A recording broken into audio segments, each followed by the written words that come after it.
have been one of India's most famous DJ exports. You've been a part of medieval, infamous. You've been a part of the medieval pundits. You have your own label called Grain, and you're an architect. Yes. What happened there? Well, quite honestly, when I was becoming a DJ, my parents thought, "Patani, what is happening to this guy? He's going to not do anything good in his life. He's going out late night. What is this profession? Blah blah blah." So they kind of forced me to go into architecture, which was the only thing which I could creatively, go for, which I was allowed to by myself. So, but along the while I was doing architecture, I started. Learning how to do electronic music, and I got into the whole scene of world music. I signed up with a label in San Francisco. So yeah, then it was all just music in my life. But you finished a degree? No. No. I'm a dropout. Okay. Nikhil Thampi, you have had an education in psychology. Yes, surprisingly. And you're a trained... Does psychology help you with the business? Absolutely. Yeah? You know how to sell 2 pieces instead of 1 to the lady. Praise her, and there she is. And you're a trained dancer. Means it was a hobby. I used to dance with Shamak Dava's company for a very, very long time, but that was during school, college days, that's it. And has that discipline come into your design Not at at all? all. Not at all. It's completely separate. It's completely separate. Fantastic. Abraham and Thakur. I have Rakesh and David. I have admired only you. Okay. The Rakesh. I have loved your work for years, and I've only just found out while I was doing this research that you never had a fashion show for 18 years. We never did, actually. We just came, our very first show was in 2010, and I think that was the beginning of a new language on the ramp in India, actually. But you think that would work now, today? Well, at that point, I don't think we felt the necessity, and now we just happen to fall into this whole part of being of the same fraternity into the retail market in India, which was growing. Also, you've taken sustainability and put it into your design and into your brand. And I mean, whether it's recycling materials, whether it's like in a conceptual context of taking a silhouette and reworking that silhouette, whether it's Indian handicraft and handloom and using that. I mean, you want to talk a bit about that? Well, we are basically known for being traditionalists, and I think that explains exactly what we do. We work with a lot of our weavers and other craftspeople, and that's what takes our collections forward from each season. Manshu? What do you want? He's known as Manshu. Manish, you're a traveler. You travel all over the world, but people don't know that you're very loyal to certain destinations. You've been going to Goa every year for how many years now? 27 years. 27 years. If you don't find Manish Arora anywhere, you're going to find him in Goa in December. On 1st of January at Hilltop, on the right side of speakers, Hilltop, under the 4th palm tree. Yeah. Goa has definitely found its way in your design at some stage. And now it's Burning Man. You've kind of moved to Burning Man. How many years have you been going to Burning Man? 5 years in a row. And how has that impacted your design? Sorry? Has that impacted your design in any way? Of course. It's impacted me first. And then, of course, the design follows. Yeah. Burning Man is a festival that is held in the desert in Nevada for the uninitiated. To promote it anymore. You want to talk about it a bit? Yeah. No, well, let's talk about Blender's fashion tour. Yeah. Well, I don't know what to say about Burning Man. Well, it's a way of living. And I hope you guys don't come because I'm very possessive about it. Shantanu and Nikhil. Hey. One of you apparently had a secret desire to be in a band. A band? No, not really. No? No, that's wrong news. Well, you better change this rumor because it's around. I can't sing to save my life. I can't play an instrument. And but golf? मैंने band बहुत बजाई है अपने school में लोगों की. Golf, tennis, sports? Yeah, so we play a lot of tennis. In fact, all the stress at work comes out on the tennis court in the evening. We've been playing tennis for years and we used to swim for Delhi, so sport is a part of our ecosystem. Yeah, band वहाँ बजती है हमारी tennis court पे. Good. Falguni, Shane, you guys are married and you work together. I work with my brother. It's completely different because I mean it's a blood relation, so you can't really end it no matter what happens on the job. Yours is like a trickier situation, and I mean there's more to it than you think. So you want to like tell us, give us some tips on how you do this? Shane, I think Shane will talk. Yeah, I hope I don't say something wrong out here. But I think it's in a way it's good. I think most of the fashion fraternity, I think they're brothers, sisters, or, you know, and brothers and husband and wife. I think it works in a way, and in a way it doesn't work. I think you don't get your space, but rest everything else works. He said it. He just had to say it. No, I think it's always worked. Yes, we do have our arguments and stuff, but eventually what comes out of it is amazing. So yeah, we've always loved it. That's very sweet. Tarun, Yes. you are like the king of drapes, the Renaissance man. You've designed homes, interiors, hotels. You're doing a TV. Talk. Tell me what. Doing a TV you're job, am I? designing a TV. Oh, no, that was something silly many years back. So what are you doing now? What are you planning to venture into? Right now, actually, we've just finished a line of carpets, and we're working on many homes.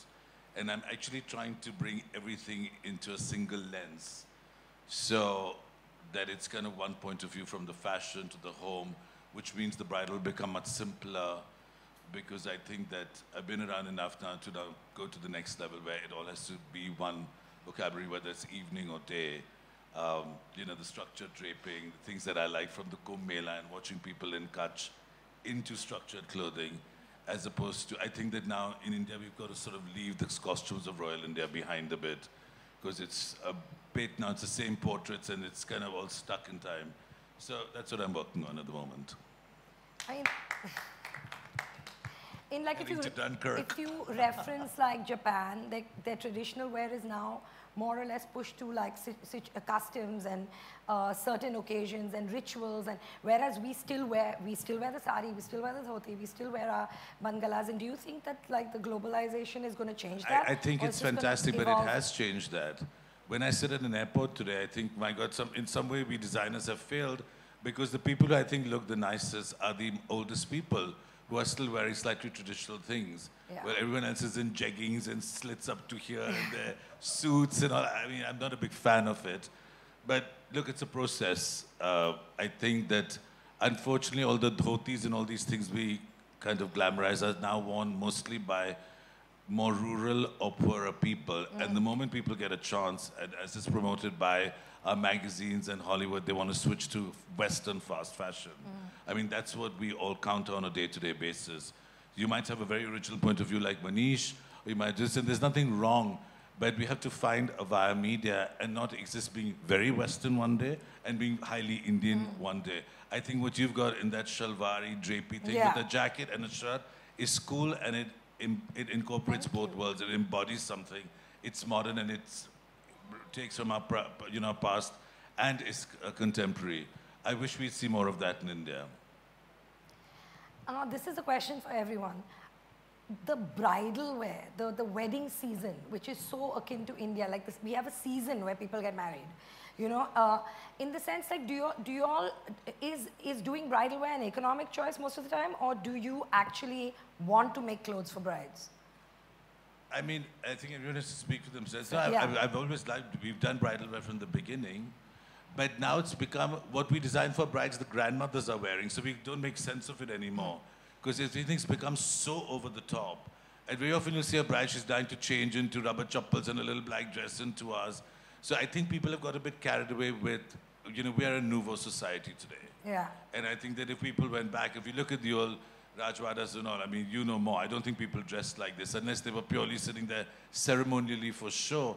But today, you know, the Pandit moves off and the DJ is being wheeled on and people want to dance. So we're in a different time. We're in a time of transition. And so, you know, design must follow needs of life. And weight is one of those needs, and you know what you want to do with it. So I think that you're not a movie actress, so one day you dress as, you know, Zoya Akhtar, and the next day you're some slinky thing in a bag, no, Inika, Gorina, Inika gown, and the third day or something else. And the fourth day they love Manish Arora for Mehndis. You know, it's all become like a costume act. I think you got to play yourself, not a costume. You know, it's not a costume ball, right? A wedding. Every article I read about you, Gauri and Anika, the word feminine comes up. Every single article. I mean, is that how do you define your feminism in a particular way, or it's open and this is just your personal aesthetic? Look at them, look how feminine they are. Look at the two of them. Yeah, I think it's both our personal aesthetic and it's something that is a very, very strong part of our brand, always will be. I think every single thing we design is feminine. I mean, even if it's a simple top, I think it would be very feminine and just something that Nick and I love. And you will never do menswear? No. Definitely not. I think we just do what comes naturally to us, and it's kind of part of our upbringing. And I think that we grew up watching a lot of old Hollywood movies, so it just kind of got ingrained into us, and just that inspiration comes from there. That's why we're obsessed with old Hollywood glamour. And Gaurav, you could collaborate with any female artist, who would it be? If I could. With me, of course. I meant music artists. Apart from Nanika. I meant music. I think one of my favorite female artists would be, as a singer, would be Alicia Keys. Just because, I mean, I met her once, but I was just like, please let me work with you. But it's not happened yet, so. Nikhil, you apparently have 375 pairs of sunglasses. Explain I this. don't know how have you gotten all these news. It's really personal, but yeah, I'm extremely fond of sunglasses for sure. But have you even worn them? Once maybe. Never repeated it, but yeah, once for sure. The other 5 or 6 really important personal pairs, that's everyday thing. But then otherwise, all my savings go in sunglasses. That's it. Yeah. Falguni, you and Shin, you've worked with a lot of celebrities, and Lady Gaga and Gwen Stefani, and what's like the weirdest celebrity request you've ever had? I think when we made one outfit for J-Lo and we made it in a white, she said, I want every color which is possible in this tassel bodysuit. And I'm like, can we try something different? No, I want every color in this. And she loved it. And So she's how many did you deliver? About 7, 8. Yeah. White, red, black, gold, pewter, silver, like a couple of colors we've done. 150 colors, what's wrong with you? No, we just got... I know, I should have asked you. Shantanu, Nikhil, if you had to dress any particular celebrity today, Indian or international, who would it be? And why? So it's a tough one. I think we are still evolving as a brand, and our taste continues to change and hopefully evolve. I don't know. I can't think of anyone at the moment in my head. We're I guess focusing on just making the product better. Okay, so I'm going to change the question. It's a tough question though, huh? If you had to collaborate, obviously not with your partner, but with anyone else on the stage, for a collection, who would you pick and why? It'd be nice to do a small scene of a film with everyone's work together, and that could be the climax of the film, where it has a pretty dramatic ending to it, where It has to be everyone my film if dies. we'll ever get together to do this. Well, Has to everyone be. dies. Yeah. Everyone dies. I never die. But everyone dies in it through the process of making the clothes. Finally, they all die. It'll be nice. Nice. Dark. You choose that? What led to that? And how did you decide which one it should be? In fact, it was from our very first.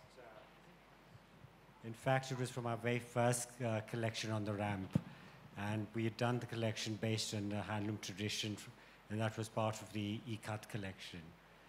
So it's a double E-cut, a houndstooth pattern, selected by the Victoria and Albert Museum for the archival collection.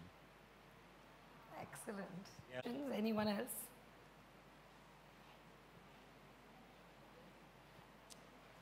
No. Oh, there is one. Yes, please.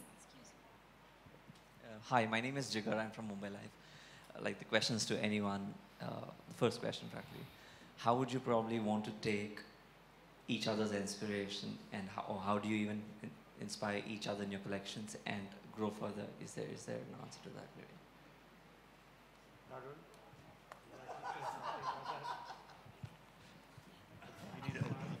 Done. Just standing backstage. So I mean, obviously, you know, they're very diverse in terms of what their looks are and how they do it. But I'm not really going to start going around each thing, but I think it's just a visceral thing.